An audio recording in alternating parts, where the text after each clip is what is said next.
Welcome to The Synthetic Lens, the podcast where AI voices discuss real research. I'm your host, and I want to be completely upfront with you. Everything you're hearing is AI-generated audio. The voices, the delivery, all synthetic. But here's what's not synthetic: the research we're about to discuss. Every statistic, every study, every finding comes from verified sources: Pew Research, Brookings Institution, Goldman Sachs, and peer-reviewed academic studies. So while the voices are artificial, the substance is very real. Today we're exploring a question that's keeping economists and policymakers up at night. As AI transforms the job market, could universal basic income be the answer? Joining me is Dr. Sarah Chen, an economist specializing in labor market disruptions. Thank you for having me. And I appreciate that disclosure. I think it's exactly the kind of transparency we need as AI-generated content becomes more common. Now, shall we dive into the data? Let's do it. And let's start with the elephant in the room. How worried should workers actually be about AI taking their jobs? Well, the Pew Research Center has done some fascinating work on this.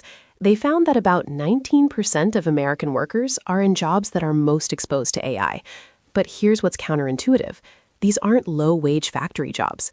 The average wage in AI-exposed occupations is about $33 per hour, compared to just $20 per hour in more protected occupations. Wait, so it's actually higher paid workers who are more at risk? Exactly. Brookings Institution confirmed this. Better educated, higher paid workers face the most exposure. We're talking about lawyers, accountants, software developers, financial analysts.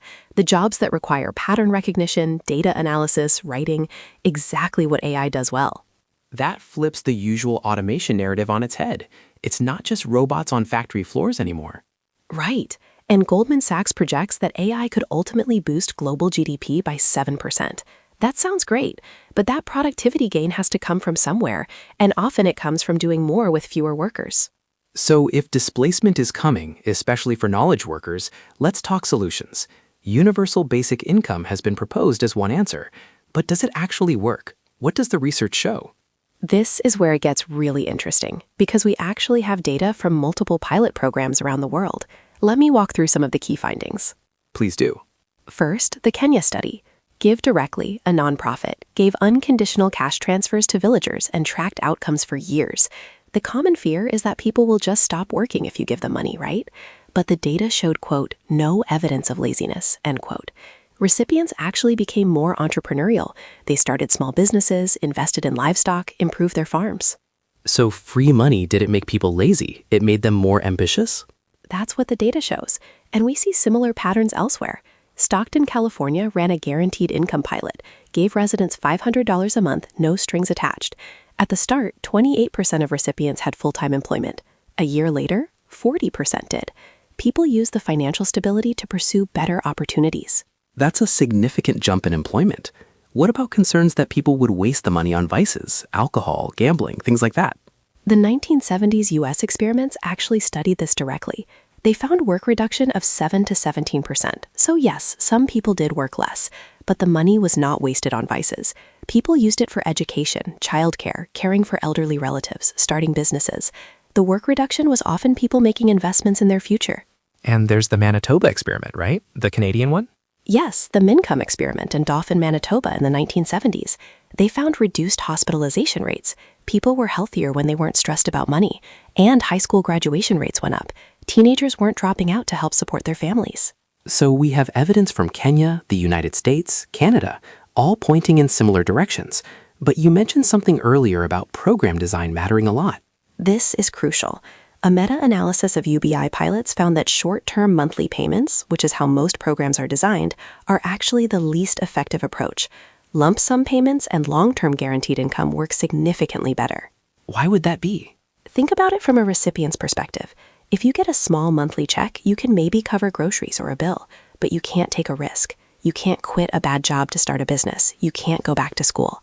But if you have a lump sum, or you know the income is guaranteed for years, you can actually make strategic decisions. You can invest in yourself. That makes a lot of sense. So the question isn't just whether to implement UBI, but how to structure it for maximum impact. Precisely. The research suggests that if we're serious about helping workers navigate AI disruption, we need programs that provide real security, enough money for a long enough time to let people adapt and invest in new skills. Let me push back a little. Critics argue that UBI is just too expensive, that the math doesn't work at scale. That's a legitimate concern. Funding mechanisms vary. Some propose wealth taxes, some propose AI taxes, some propose sovereign wealth funds like Alaska's Permanent Fund. The economics are genuinely complex, but I'd argue we need to weigh the cost of UBI against the cost of doing nothing, mass displacement without support, social instability, lost human potential. And if Goldman Sachs is right about that 7% GDP boost from AI, there's more wealth to distribute. Exactly. The productivity gains from AI have to go somewhere. The question is whether they concentrate at the top or get distributed broadly. UBI is one mechanism for ensuring that the gains from technological progress are shared. Dr. Chen, this has been illuminating. Any final thoughts for our listeners? Just that the evidence is stronger than most people realize. UBI isn't just a utopian fantasy. We have real data showing it can work, if designed properly. As AI reshapes the economy, we should be having serious conversations about how to share prosperity, not just generate it. Well said. And to our listeners, remember, while these voices are AI-generated, every study, statistic, and finding we discussed is real, from Pew Research, Brookings Institution, Goldman Sachs, and academic pilots worldwide. You can look them up yourself. That's the kind of transparency we think matters. Thanks for listening to The Synthetic Lens.